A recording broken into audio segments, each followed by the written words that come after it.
Today, I'm going to demystify what self-organizing teams are, how they work, and how to implement them successfully in your organization without creating chaos. Self-organization is more than delegating a few tasks to the team. It's a gradual transfer of accountability and responsibilities from the manager to the team. Self-organizing teams are fundamental in Agile. But unfortunately, because of misunderstanding and the fear of potential chaos throughout the organization, it is one of the most neglected management tools. The concept of self-organizing teams has been around for decades.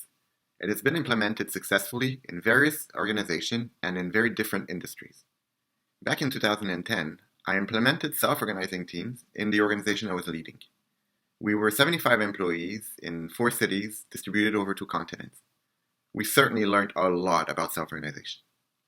So what I'll be sharing during this short video is the result of over 10 years of experimenting with self-organizing teams, as well as some of the best practices borrowed from some of the most innovative organizations. Back in 2010, after managing teams in a traditional way for over 15 years, I certainly had reservations when it came to letting teams self-organize. My fears came from the sense of losing control over the team, and also from a misunderstanding of what self-organization actually was. So is it possible to let teams self-organize without losing control? The short answer to that question is yes. Now, let me share with you how it's done. First, let's acknowledge that self-organization is not a new concept. Animals and insects have been self-organizing for thousands of years. They are able to work together to find food and build their homes without one of them being responsible for planning, directing, or controlling the work of others. Even without a formal job description, birds, fishes, and ants are able to successfully grow their colonies. Self-organization also exists in our everyday life. When we organize a group dinner or a camping weekend with friends, we're able to plan and get organized to make our activity a success. Even without a manager in charge, we're able to work together as a team to make things happen. It's similar in our private lives. We organize with our spouse to find out who will pick up the little ones at the daycare, who will take care of grocery, and who will bring their clothes to the dry cleaner.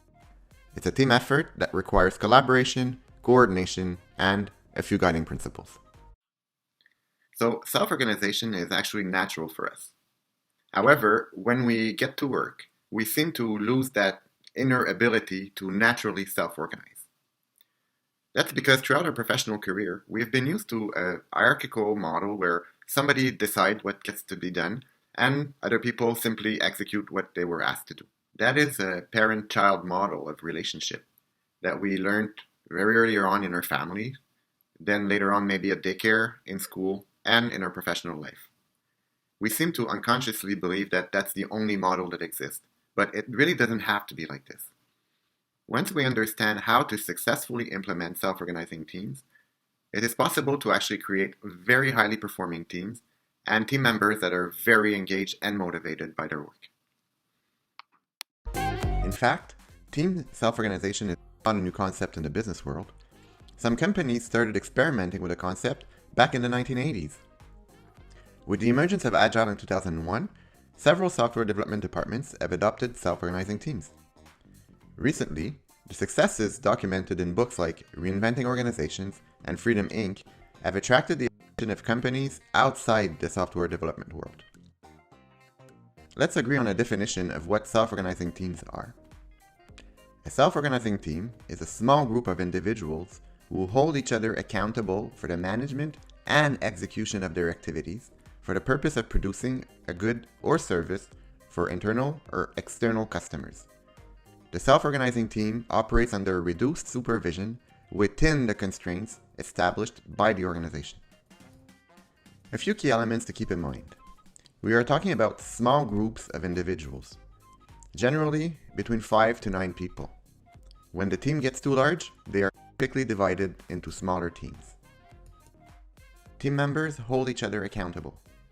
Peer pressure and compliance to group norms are often much more effective than management authority to produce highly performing teams and strong employee engagement. The teams have a common and clearly defined purpose in order to align their actions towards a common goal. Finally, The level of supervision depends on the maturity of the team. The team always operates within the constraints clearly established by the organization. Otherwise, it's not self-organization. It's chaos. When we talk about self-organization, many people imagine employees turning into rebellious teenagers. They are concerned that when the team becomes self-organizing, employees will suddenly tell their manager, "Hey, you can't tell us what to do," as they continue celebrating their newfound freedom. Those examples are not self-organization. It's laissez-faire. Self-organization is not letting people do what they want when they want. That would be chaos. The same way that you wouldn't give your car keys to your 4-year-old son, you wouldn't hand over all responsibilities to a self-organizing team overnight. Self-organization is a gradual process. Let's see how it's done. So as I've mentioned, it takes a structured process to successfully move to self-organizing teams. First, the manager and her team need to both agree to try this new process. This is one of those things that cannot be forced upon the manager or the team. Otherwise, this will create resentment and will definitely impact the performance of the team. The sandbox allows the team to define their level of autonomy and accountability. And at the same time, it allows the manager to determine how much control they agree to delegate to their team. The sandbox defines the team's mission. It specifies the team's raison d'être or purpose, why the team exists.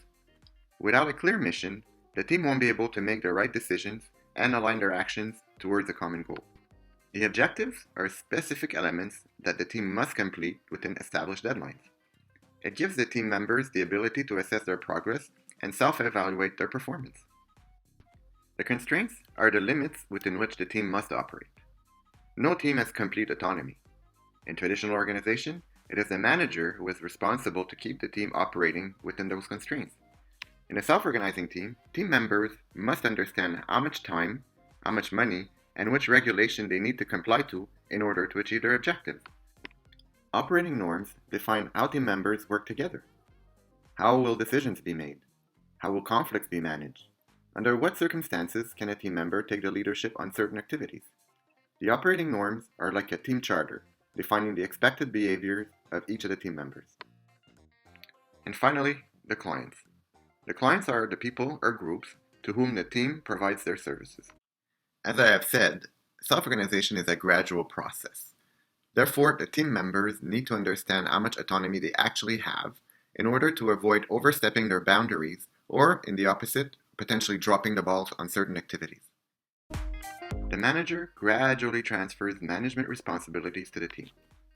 While the team is learning how to self-organize, the manager responds to the team's request for help, acts as a coach for team rather than providing solutions, can be a facilitator in problem-solving situations, removes obstacles that prevent the team from self-organizing efficiently, and lets go of assigning tasks so that the team members can take ownership of them. To support the team in their self-organization, the manager can provide a template highlighting responsibilities.